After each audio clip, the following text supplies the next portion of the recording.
This channel does not promote any violent, harmful, or illegal activities. All content provided by this channel is meant for an educational purpose only.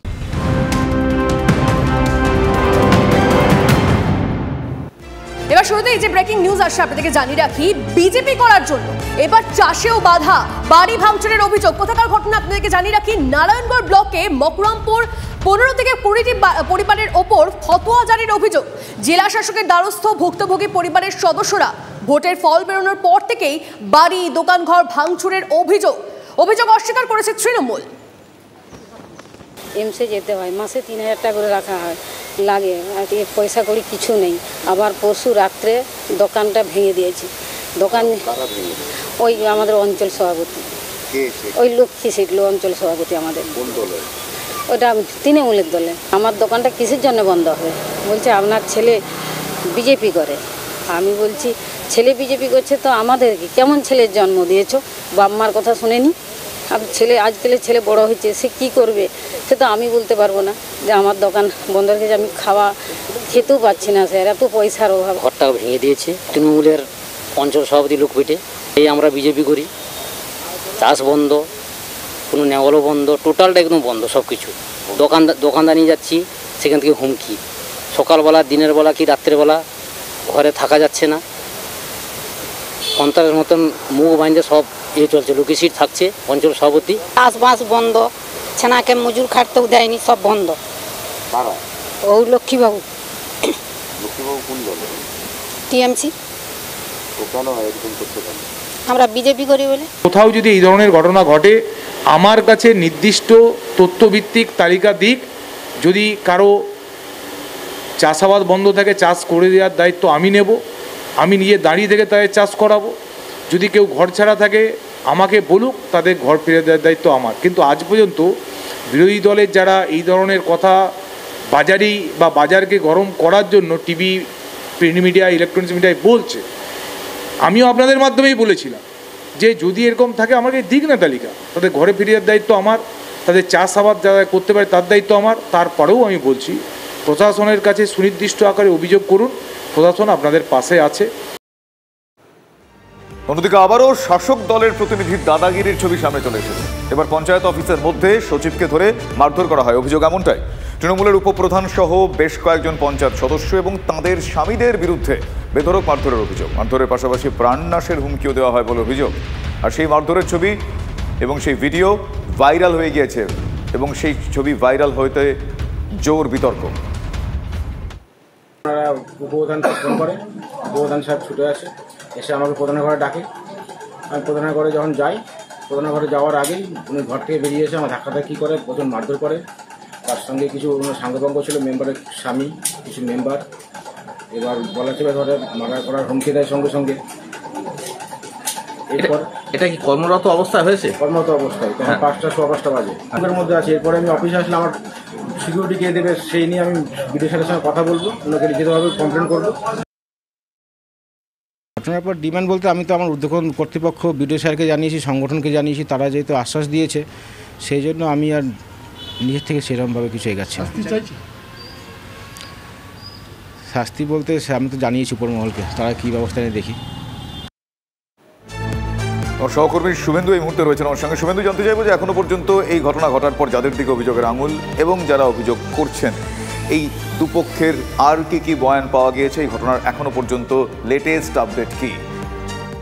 দেখো, ঘটনাটা একেবারে 20 জুলাই অর্থাৎ বিকেলে ঘটনাটি ঘটেছে, যখন এই পঞ্চায়েত কুলপি ব্লকের চণ্ডীপুর গ্রাম পঞ্চায়েতের সচিব ভিক্টর মিশ্র তিনি যখন কাজ করছিলেন পঞ্চায়েতের ভিতর, সেই সময় তাকে ডাকা হয় প্রধানের ঘর মানে অফিস রুমে।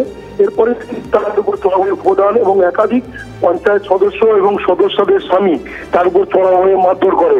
কিন্তু যখনই ভিক্টর মিশ্র ঢোলাহাট থানায় অভিযোগ জানাতে যায়, সেই সময় কিন্তু তৃণমূলের এই সমস্ত উপপ্রধান এবং তাদের লোকজনেরা তারাও কিন্তু থানায় চলে যায়। ফলে তিনি কিন্তু ভয়ে অভিযোগ জানাতে না পেরে তিনি পিছু হটেন। কিন্তু এই যে ভাইরাল ভিডিওটি সেটি কিন্তু এলাকায় ভাইরাল হয়ে যায়। এরপরেই কিন্তু নড়ে বসে ব্লক প্রশাসন। বিষয়টি ভিডিওকে জানিয়েছেন এই ন্যাপ্রাপ্ত সচিব এরপর বিডিও বিষয়টি জেলা প্রশাসনের ঊর্ধ্বতন কর্তৃপক্ষকে জানিয়েছে। তবে এখনো পর্যন্ত কিন্তু কোন রকম ভাবে অভিযুক্তদের বিরুদ্ধে কোনো ব্যবস্থা নেওয়া হয়নি। বিষয়টি তৃণমূল নেতৃত্বদের নজরে এসছে, তবে এখনো তাদেরকে চিহ্নিত করে দ্রুত ব্যবস্থা নেওয়া। অভিযুক্ত উপপ্রধানকে আপাতত পঞ্চায়েতে ঢুকতে নিষেধ করা হয়েছে বলে জানা যাচ্ছে। একেবারে ব্লক তৃণমূল নেতৃত্ব উপপ্রধানকে পঞ্চায়েতে যেতে নিষেধ করেছেন, কিন্তু আতঙ্কিত এই পঞ্চায়েত সচিবও তিনিও কিন্তু পঞ্চায়েতের কাজে যেতে পারছেন না। ফলে সেই জায়গাটায় সেই কারণের জন্য কিন্তু এই পঞ্চায়েতের একেবারে কাজকর্ম থমকে রয়েছে। ফলে মারধর এবং অভিযোগ না নেওয়া শুভেন্দু, আপাতত তোমায় ধন্যবাদ জানাই। এই মুহূর্তে বিজেপি নেতা জগন্নাথ চট্টোপাধ্যায় আমাদের সঙ্গে টেলিফোন লাইনে রয়েছেন। জগন্নাথ বাবু, এই একটার পরটা এই ধরনের ঘটনা এবং আমরা এই একটা শব্দ ব্যবহার করি না, রোয়াব, শাসক দলের ছত্রছায়ায় থাকা কোনো পদে থাকা বা প্রতিনিধি, তাদের প্রত্যেকের বেশ কয়েকজনের ক্ষেত্রে দেখা যায় এই ধরনের রোয়াব তারা দেখাতে পিছু পা হচ্ছে না, এর সাহস তারা কোনো না কোনো জায়গা থেকে পাচ্ছেন। এক্ষেত্রে এই ঘটনা আবারও সেই দিকেই ইঙ্গিত করলো। বারবার এই ধরনের ঘটনা আটকানো যাচ্ছে না কেন, কি বলবেন? পুরসভা, পঞ্চায়েত এবং সরকারি কর্মচারীদের এটাই বিধির লিখন। এই পুরসভা পঞ্চায়েতের কর্মীরাই ভোটের দিন গিয়ে এই জেসিবি মার্কা, জামাল মার্কা, শওকত মার্কা লোকেদের অবাধে ভোট লুট করতে সাহায্য করে। তাই এই অফিসাররা তাদের নিজেদের মর্যাদা নিজেরা ভুলণ্ঠিত করেছেন। ভোটের দিনই এই পঞ্চায়েতের প্রধান, উপপ্রধানরা দেখেছে যে এরা আমাদের এই সরকারি কর্মীরা আমাদের পালতু কুত্তা।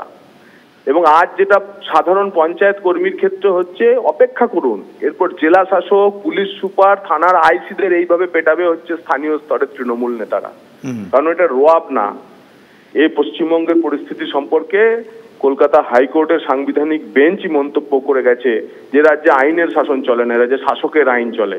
শাসকের আইন চালানোর, এই ক্যাঙ্গারু কোর্ট চালানোর, খাপ পঞ্চায়েত চালানোর একের পর এক উদাহরণ আরো বাড়তে থাকবে। 7 লক্ষ ভোটে যখন অভিষেক বন্দ্যোপাধ্যায় ডায়মন্ড হারবার থেকে জিতেছে, সেটা কি ভ্যালিড ভোটে জিতেছে?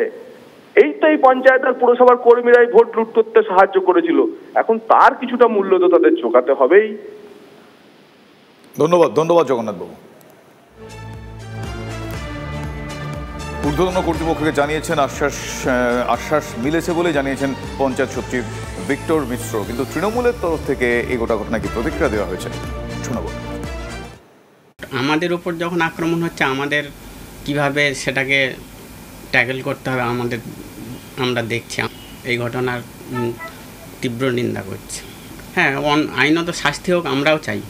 আমরা কর্মচারীদের পক্ষ থেকে অবশ্যই চাই। খবরটা আমাদের কাছে এসছে, আমরা অনুসারে কথা বলেছি। আমি উচ্চতর আমাদের যে আধিকারিকরা আছেন তাদের সাথেও কথা বলেছি। ওনারা যেরকম বলবেন সেরকম আগামী দিনে সেই মতো ব্যবস্থা হবে এবং আমাদের সচিবেরও যাতে সুরক্ষা সেইভাবে মার্জিত হয় সেইভাবে আমরা ব্যবস্থা নেব আগামী দিনে। এরকম ঘটনা যে ঘটেছে, যাতে আর এরকম ঘটনা পুনরায় না ঘটে সেটা নিশ্চিত করে আমরা দায়িত্ব নেব। আর আমাদের উপপ্রধানের ক্ষেত্রে বলেছি যে এখন পঞ্চায়েতে তুমি আপাতত এখন যাবে না, দল যতক্ষণ না তোমাকে বলবে তুমি পঞ্চায়েত তোমার উপপ্রধানের ঘরে তুমি বসতে পারবে না।